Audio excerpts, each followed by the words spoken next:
Mohanavani Telugu podcast వింటున్న శ్రోతలందరికీ హృదయపూర్వక ధన్యవాదాలు. కాలక్షేపం అనే శీర్షికతో 60 సంవత్సరముల వయస్సు దాటిన వారి యొక్క జీవిత విశేషాలతో చక్కగా పొందుపరచిన కార్యక్రమం.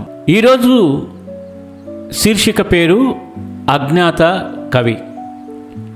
ఏదో ఒకటి చేయాలి అనే ఆలోచనకు శ్రీకారం చుడితే కాలక్షేపమే కాదు, అద్భుతాలు సృష్టించవచ్చు.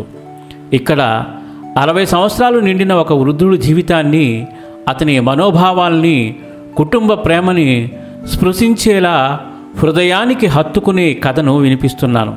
ఒంటరిగా మారిన జీవితం. రామయ్యకు ఈ మధ్య 60 సంవత్సరాలు నిండాయి. ప్రభుత్వ ఉద్యోగం నుంచి రిటైర్ అయ్యాక మొదట ఓ రిలీఫ్, తర్వాత నిరాశ, తర్వాత నిశ్శబ్దం ఆయన జీవితాన్ని నింపేశాయి. పిల్లలు తమ పనుల్లో బిజీ, మనవలు స్కూల్ మరియు మొబైల్స్లో బిజీ.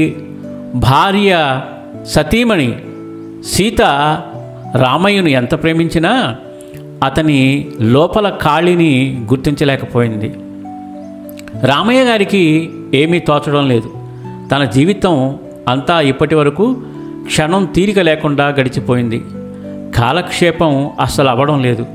కుటుంబ సభ్యులందరూ బిజీ. అసలు వారికి నాతో కాసేపు కూర్చుని మాట్లాడే తీరిక లేదు. అరే చింటూ, బబ్లు, రండి రండి, అలా పార్కులో తిరిగి వద్దాం అనగానే ఇద్దరు, అమ్మో తాతయ్య, బోల్డ్ అంత హోంవర్క్ ఉంది, సారీ తాతయ్య అంటారు. పోన్లే అని సీతను అడిగితే, చాలండి సంబరం, నా పనులు ఎవరు చేస్తారు అంటుంది.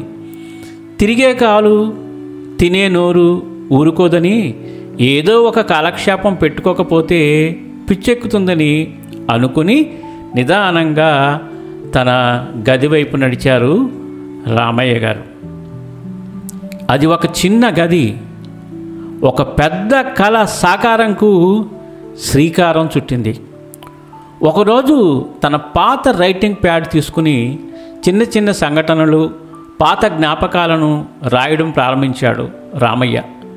ఈ కథలు చిన్నవే, కానీ హృదయానికి దగ్గరగా, హృదయాన్ని కదిలించేవిగా ఉండేవి. కథలు సృష్టించబడవు, అనుభవాల నుండి పుడతాయని ఎక్కడో చదివినట్లు గుర్తు. అవి చదివిన సీత కన్నీళ్లు పెట్టుకుంది. ఇవన్నీ మన జీవితమే కదా అంది ఆమె. అవును సీత, జీవిత సత్యాల నుండి అందరూ నేర్చుకుంటారు. ఏది ఏమైనా మనసులో ఏదో ఉల్లాసం, ఎంతో సాధించాను అనే ఉత్సాహం, మళ్ళీ నా ఉద్యోగం చేస్తున్నాను అనే భావం వెరసి నా రెండో ఇన్నింగ్స్ అద్భుతంగా ప్రారంభమైంది. ఇక నా కాలక్షేపానికి కొతవే లేదు. రామయ్య గారు తన కథలను అజ్ఞాత కవి అనే పేరుతో ఒక లోకల్ మ్యాగజైన్కి పంపారు. చదువరుల నుండి స్పందన ఊహించని స్థాయిలో వచ్చింది. కొందరు ఈ కథలు చదివినప్పుడు నా తాతగారి మాటలు వినిపిస్తున్నట్టుంది అని రాశారు. రోజు రోజుకి రామయ్య గారి కథలకు విశేష స్పందన, అభినందనలు పెరిగిపోయాయి.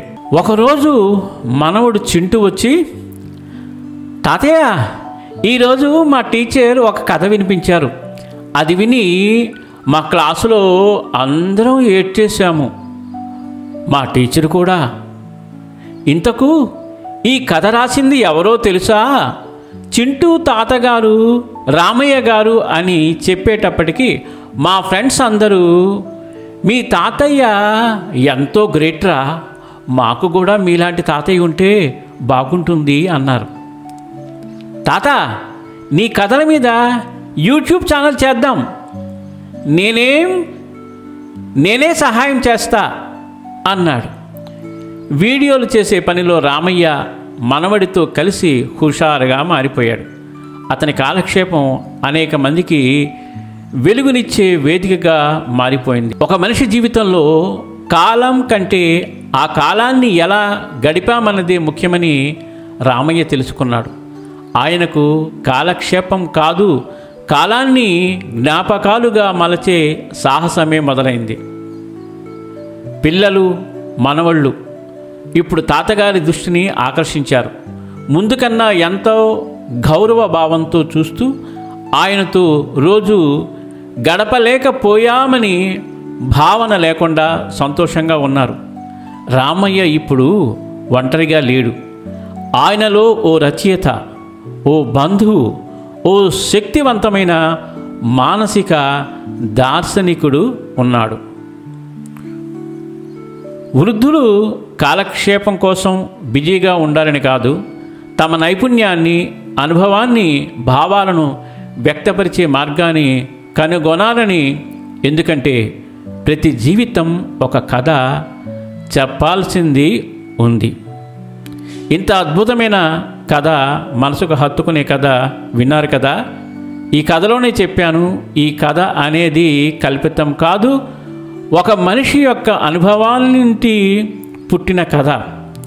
అలాగే మీరు కూడా మీ యొక్క వృద్ధాప్య దశలో ఏమేమి చేస్తున్నారు, ఎటువంటి అనుభవాలని సంపాదించారు, ఎటువంటి నైపుణ్యాలను ప్రదర్శించారు, మీ అనుభవం వేరే వారికి ఉపయోగపడుతుందని భావిస్తే తప్పకుండా మీరు కథ రూపంలో రాసి మాకు పంపించవచ్చు. అది మేము మా పోడ్కాస్ట్లో ప్రసారం చేస్తాం. ఇంత అద్భుతమైన విషయాన్ని విన్నారు కదా, తప్పకుండా షేర్ చేయండి.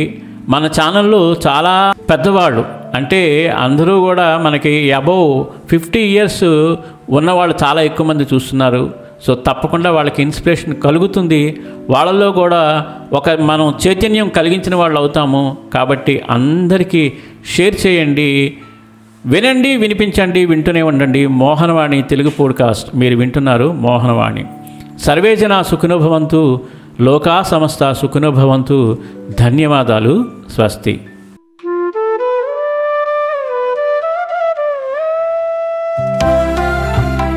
సత్సంగం సత్సంగం భగవంతుని లీలలు, సాధు సత్పురుషుల గాథలు, మహాత్ముల జీవిత గాథలు, భగవంతుని తత్వం తెలుసుకునే ప్రయత్నమే సత్సంగం. ఈ సత్సంగం వినండి, వినిపించండి, వింటూనే ఉండండి. సత్సంగం, ఈ సత్సంగం.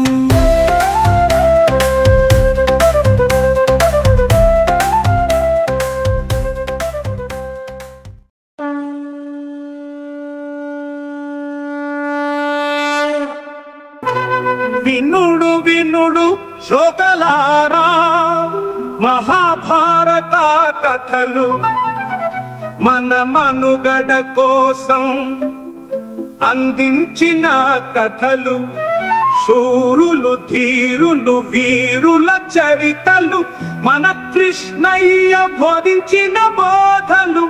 ఎంత విన్నా తరగని చెరగని మరువలేని మన భారతం, మహాభారతం.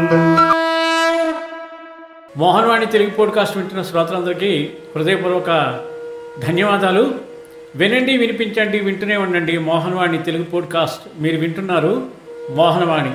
మా కార్యక్రమాలు మీకు నచ్చితే ఇప్పటివరకు మా ఛానల్కి సబ్స్క్రైబ్ చేసుకోకపోతే వెంటనే ఈ క్షణమే సబ్స్క్రైబ్ చేసుకుని ఆ పక్కనుండే బెల్ బటన్ని మ్రోగించి అందరికీ షేర్ చేసి మీ విలువైన కామెంట్ను కూడా చేసి మమ్మల్ని ప్రోత్సహిస్తారని కోరుతున్నాను.